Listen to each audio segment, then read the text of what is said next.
আজ আমরা বিজ্ঞানের এমন একটা বিষয় নিয়ে ঘাটাঘাটি করব যা শুনলে সহজ মনে হলেও আসলে বেশ গভীর আর রহস্যময়।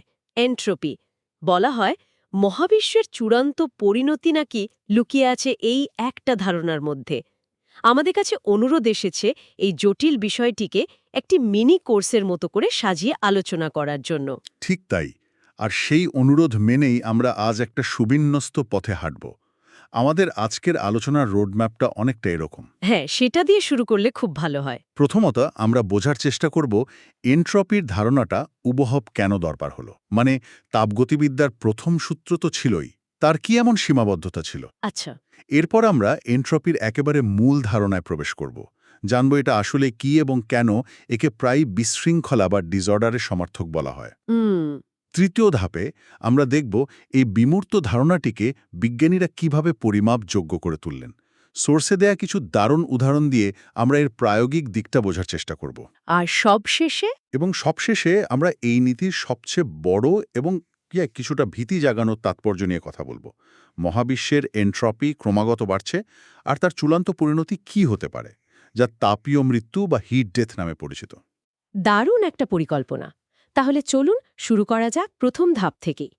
আমরা স্কুল থেকে পড়ে এসেছি তাপগতিবিদ্যার প্রথম সূত্র হল শক্তির সংরক্ষণশীলতা নীতি। মানে শক্তি সৃষ্টি বা ধ্বংস করা যায় না, শুধু রূপ বদলায়। এটা তো বেশ শক্তিশালী একটা নীতি। তাহলে এর সমস্যাটা কোথায় ছিল? খুবই মৌলিক একটা প্রশ্ন দিয়ে শুরু হলো। প্রথম সূত্র, হ্যাঁ, এফেক্টিভলি খুব শক্তিশালী। সে একজন নিখুঁত হিসাবরক্ষকের মতো। কতটা শক্তি সিস্টেমে ঢুকলো আর কতটা বেরোলো তার চুলচেরা হিসাব রাখে। কিন্তু কিন্তু এই হিসাবরক্ষকের একটা বড় দুর্বলতা আছে। সে দিক বোঝে না, সে শুধু মোট শক্তির পরিমাণটা দেখে। দিক বোঝা না বলতে ঠিক পরিষ্কার হলো না। যেমন ধরুন, 1 কাপ গরম চা টেবিলে রাখলে সেটা ধীরে ধীরে ঠান্ডা হয়ে যায়, তাই না? আর তার তাপ পরিবেশে ছড়িয়ে পড়ে। এখানে মোট শক্তি কিন্তু সংরক্ষিতই আছে। হ্যাঁ, তা তো আছেই। কিন্তু আমরা কি কখনো উল্টোটা ঘটতে দেখেছি? মানে পরিবেশ থেকে তাপ এসে ঠান্ডা চা নিজে নিজেই গরম হয়ে উঠছে? না, তা তো দেখিনি। প্রথম সূত্রের গাণিতিক হিসাবে কিন্তু এতে কোনো ভুল নেই। শক্তি তো সংরক্ষিতই থাকছে। কিন্তু বাস্তবে এটা কখনো ঘটে না। তাপ সবসময় উষ্ণ জায়গা থেকে শীতল জায়গায় যায়। প্রথম সূত্র এই একমুখিতা বা প্রবাহের দিক সম্পর্কে একেবারে নীরব। তার মানে প্রথম সূত্র শুধু বলছে কি ঘটা সম্ভব, কিন্তু প্রকৃতিতে কোনটা বাস্তবে ঘটবে আর কোনটা ঘটবে না। সেই দিক নির্দেশনা দিচ্ছে না। একদম। ভাঙা কাচের টুকরোগুলো নিজে থেকেই জোড়া লেগে আবার আগের মতো একটা আস্ত কাপ হয়ে যায় না? যদিও তাতে শক্তি সংরক্ষণ নীতি লঙ্ঘিত হয় না। আসল বাধাটা তাহলে কোথায়? ঠিক এই বাধাটা বোঝার জন্যই আমাদের দ্বিতীয় সূত্রের জগতে প্রবেশ করতে হয়। আর দ্বিতীয় সূত্রের হৃৎপিণ্ডেই রয়েছে এন্ট্রপি। তবে সেখানে যাওয়ার আগে আমাদের দুটো প্রক্রিয়া সম্পর্কে ধারণা পরিষ্কার করতে হবে: প্রত্যাবর্তী আর অপ্রত্যাবর্তী প্রক্রিয়া। Reversible and irreversible process. প্রত্যাবর্তী বা রিভার্সিবল প্রক্রিয়া বলতে তো এমন কিছু বোঝায় যা পুরোপুরি আগের অবস্থায় ফিরে আসতে পারে। কিন্তু সোর্সে এটিকে একটি আদর্শ প্রক্রিয়া বলা হয়েছে। বাস্তবে কি এর অস্তিত্ব আছে? কার্যত নেই। প্রত্যাবর্তী প্রক্রিয়াগুলো পদার্থবিজ্ঞানীদের তৈরি একটি তাত্ত্বিক মডেল, একটা পারফেক্ট ওয়ার্ল্ড সিনারিও আর কি। একটা উদাহরণ দেওয়া যায়? কল্পনা করুন, একটা পিস্টন লাগানো সিলিন্ডারে কিছু গ্যাস আছে। আপনি যদি পিস্টনের ওপর একটা একটা করে বালির কণা রাখেন, তাহলে গ্যাসটা খুব ধীরে সংকুচিত হবে। আবার যদি একটা একটা করে কণা সরিয়ে নেন, গ্যাসটা ঠিক আগের পথই প্রসারিত হয়ে পুরনো অবস্থায় ফিরে আসবে। এই পুরো প্রক্রিয়ায় সিস্টেম বা পরিবেশের কোথাও কোনো স্থায়ী পরিবর্তন হবে না। মানে কোনো শক্তি নষ্ট হবে না? হ্যাঁ, এতটাই ধীর আর নিখুঁত যে কোনো শক্তি, তাপ বা ঘর্ষণে নষ্ট হয় না। কিন্তু বাস্তবে কি এমনটা সম্ভব? না, বাস্তবে তো ঘর্ষণ থাকবেই, তাপেরও অপচয় হবে। তার মানে প্রকৃতির সব ঘটনাই আসলে অপ্রত্যাবর্তী বা ইররিভার্সিবল। একদম। অপ্রত্যাবর্তী প্রক্রিয়া অনেকটা ডিম ভেঙে অমলেট বানানোর মতো। আপনি ডিম থেকে অমলেট বানাতে পারবেন, কিন্তু সব শক্তি এক জায়গায় করলেও সেই অমলেট থেকে আবার আস্ত ডিম ফেরত পাওয়া অসম্ভব। হা হা হা, দারুণ উপমা। প্রকৃতিতে বেশিরভাগ ঘটনাই একমুখী। চা ঠান্ডা হওয়া, লোহার ওপর মরিচা পড়া, দুটি গ্যাসের মিশে যাওয়া, এই প্রক্রিয়াগুলো স্বতঃস্ফূর্তভাবে শুধু একদিকেই ঘটে। আর এই একমুখী পথের ধারণাটাই আমাদের সরাসরি এন্ট্রপির দিকে নিয়ে যায়। কারণ এই একমুখী প্রবাহই বিশৃঙ্খলা তৈরি করে। এক্স্যাক্টলি। তাহলে এবার আমরা সেই বহু প্রতীক্ষিত ধারণায় প্রবেশ করতে পারি, এন্ট্রপি। একে প্রায় বিশৃঙ্খলার পরিমাপ বলা হয়। সোর্সের ৪১ পৃষ্ঠায় একটা ক্লাসরুমের যে উপমা দেওয়া হয়েছে সেটা আমার খুব আকর্ষণীয় লেগেছে। উপমাটা সত্যি চমৎকার, কারণ এটা বিষয়টার মূল অনুভূতিটা ধরতে সাহায্য করে। ভাবুন, পরীক্ষার হলে প্রথম ঘণ্টা, সবাই নিজের জায়গায় সারিবদ্ধভাবে বসে আছে, সবকিছু গোছানো, সুশৃঙ্খল। এই অবস্থার এন্ট্রপি কম, আচ্ছা, গুলো এলোমেলো। এটাই হলো উচ্চ এন্ট্রপির অবস্থা। ঠিক, পদার্থবিজ্ঞানের ভাষায় এন্ট্রপি হলো কোনো সিস্টেমের ভেতরের কণাগুলোর বিশৃঙ্খলা, এলোমেলো ভাব বা অনিয়মের একটা পরিমাপ। তার মানে পদার্থের অণুপরমাণুগুলো যত বেশি ছোটাছুটি করবে, যত বেশি এলোমেলোভাবে থাকবে, তার এন্ট্রপি তত বেশি হবে। কঠিন পদার্থের এন্ট্রপি কম, তরলের তার চেয়ে বেশি, আর গ্যাসের এন্ট্রপি সবচেয়ে বেশি। ঠিক ধরেছেন। জার্মান বিজ্ঞানী রুডল্ফ ক্লসিয়াস যখন এই ধারণাটি আনেন, তিনি একে ভিন্নভাবে ব্যাখ্যা করেছিলেন। তিনি বলেছিলেন, এন্ট্রপি হল সিস্টেমে থাকা শক্তির সেই অংশ যা কাজে রূপান্তর করা যায় না। মানে অব্যবহারযোগ্য শক্তি। হ্যাঁ, বলা যায়। অর্থাৎ এটা তাপ শক্তিকে যান্ত্রিক শক্তিতে রূপান্তরের অক্ষমতা প্রকাশ করে। অক্ষমতা, এই বিষয়টা একটু জটিল লাগছে। বিশৃঙ্খলার সাথে কাজে রূপান্তরের অক্ষমতার সম্পর্কটা কি? খুব ভালো প্রশ্ন। ভাবুন, আপনার কাছে একদল সুশৃঙ্খল সৈন্য আছে, যারা সবাই একই দিকে মার্চ করছে।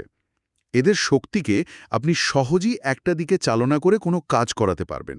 এটা হলো নিম্ন এন্ট্রপির অবস্থা। ঠিক।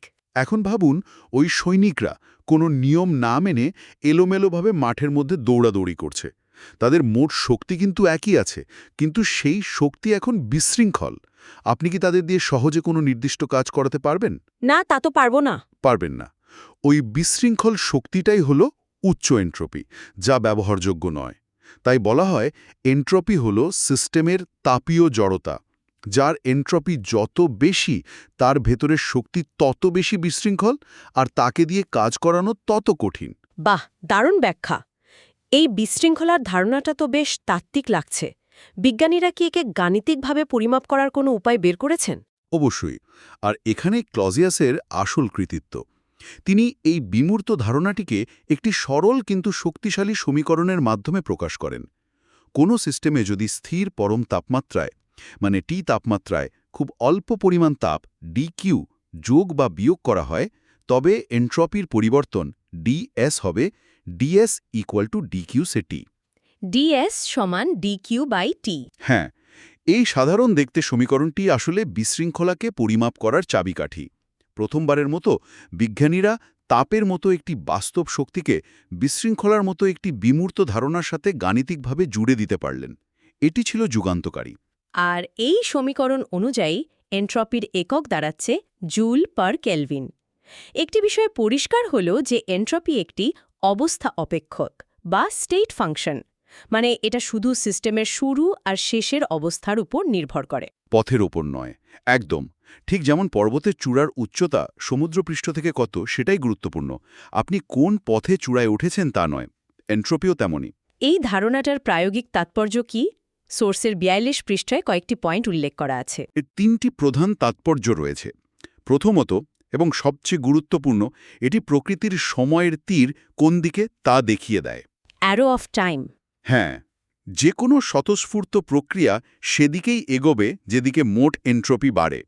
দ্বিতীয়ত, এটি বস্তুর আণবিক বিশৃঙ্খলার একটা পরিমাণগত ধারণা দেয়।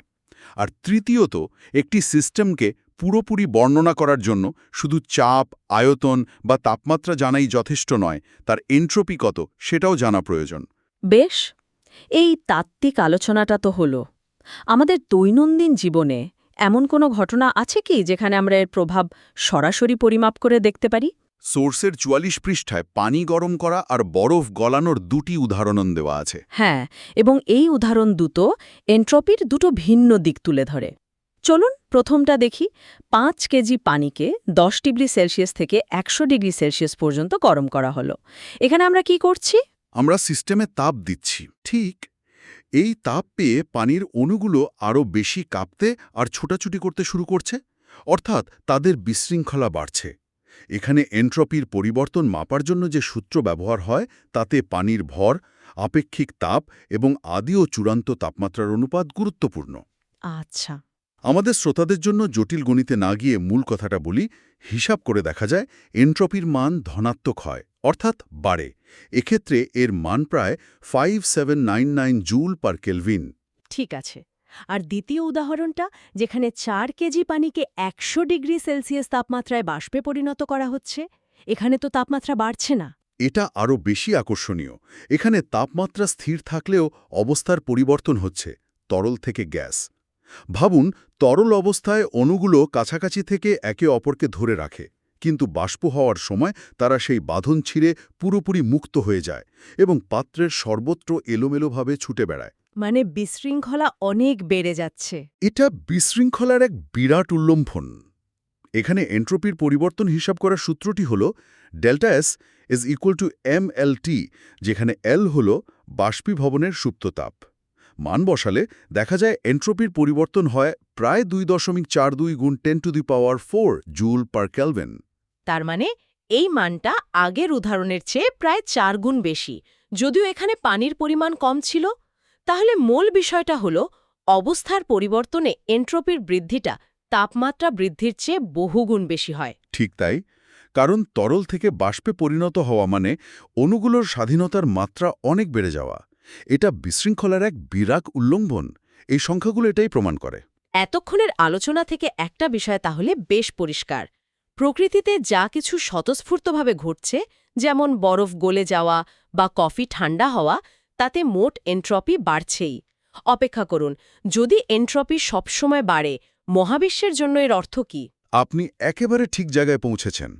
এটাই তাপগতিবিদ্যার দ্বিতীয় সূত্রের সবচেয়ে গভীর এবং শক্তিশালী প্রকাশ। একে বলা হয় এন্ট্রপি বৃদ্ধি নীতি। Principal of increase of entropy. হ্যাঁ, সোর্স অনুযায়ী একটি আদর্শ বা প্রত্যাবর্তী প্রক্রিয়ায় মহাবিশ্বের মোট এন্ট্রপি স্থির থাকে। কিন্তু আমরা আগেই দেখেছি, বাস্তবে কোনো প্রক্রিয়াই আদর্শ নয়। যে কোনো অপ্রত্যাবর্তী বা স্বতঃস্ফূর্ত প্রক্রিয়ায় সিস্টেম এবং পরিবেশ মিলিয়ে মহাবিশ্বের মোট এন্ট্রপি সর্বদা বৃদ্ধি পায়। কমা তো দূরের কথা, স্থিরও থাকে না। স্থিরও থাকে না। যেহেতু প্রকৃতির সব বাস্তব ঘটনাই অপ্রত্যাবর্তী, তার মানে কি এই দাঁড়ায় যে জন্মলগ্ন থেকে মহাবিশ্বের মোট এন্ট্রপি বেড়েই চলেছে? এর কি কোনো শেষ নেই? ঠিক তাই। এই নীতির চূড়ান্ত সিদ্ধান্ত এটাই, মহাবিশ্বের এন্ট্রপি ক্রমাগত বাড়ছে। এটি একটি মৌলিক প্রাকৃতিক নিয়ম। প্রতিটি সেকেন্ডে মহাবিশ্বের প্রতিটি কোণে যে কোটি কোটি ঘটনা ঘটছে, নক্ষত্রের জন্ম, মৃত্যু, ছায়াপথের ঘূর্ণন, তার সম্মিলিত ফল হল মহাবিশ্বের মোট বিশৃঙ্খলা একটু একটু করে বেড়ে চলেছে। এই নিরন্তর এন্ট্রপি বৃদ্ধির শেষ পরিণতি কি হতে পারে? এটা তো একটা ভীতিকর প্রশ্ন। সোর্সে পৃথিবীর তাপীয় মৃত্যু বলে একটি ধারণার কথা উল্লেখ করা হয়েছে। এটি কি পুরো মহাবিশ্বের ক্ষেত্রে প্রযোজ্য? হ্যাঁ, এটি মহাবিশ্বের একটি সম্ভাব্য দূরবর্তী কিন্তু যৌক্তিক পরিণতি, যা heat death of the universe নামে পরিচিত। যেহেতু মহাবিশ্বের এন্ট্রপি বাড়ছেই, এটি ধীরে ধীরে সর্বোচ্চ বিশৃঙ্খলা বা সর্বোচ্চ এন্ট্রপির একটি অবস্থার দিকে এগিয়ে যাচ্ছে। সর্বোচ্চ এন্ট্রপি? হ্যাঁ, ভাবুন, বহু বহু কোটি বছর পরে মহাবিশ্বের সব শক্তি সুষমভাবে বণ্টিত হয়ে গেছে। সব নক্ষত্র নিভে গেছে, ব্ল্যাক হোলগুলো বিকিরণ করে মিলিয়ে গেছে। তখন সব কিছুর তাপমাত্রা একই, পরম শূন্যের কাছাকাছি। একে বলা হয় তাপীয় সাম্যাবস্থা। তখন আর কোনো উষ্ণ বা শীতল বস্তু থাকবে না। ঠিক, তাই কোনো তাপের আদান প্রদানও সম্ভব হবে না। আর তাপের প্রবাহ না থাকলে তো কোনো কাজও করা যাবে না। ঠিক তাই। তখন মহাবিশ্ব হবে এক বিশাল, নিস্তরঙ্গ, শীতল আর অন্ধকার জায়গা। সকল ভৌত, রাসায়নিক বা জৈবিক প্রক্রিয়া চিরতরে থেমে যাবে। এই অবস্থাকেই মহাবিশ্বের তাপীয় মৃত্যু বলা হয়।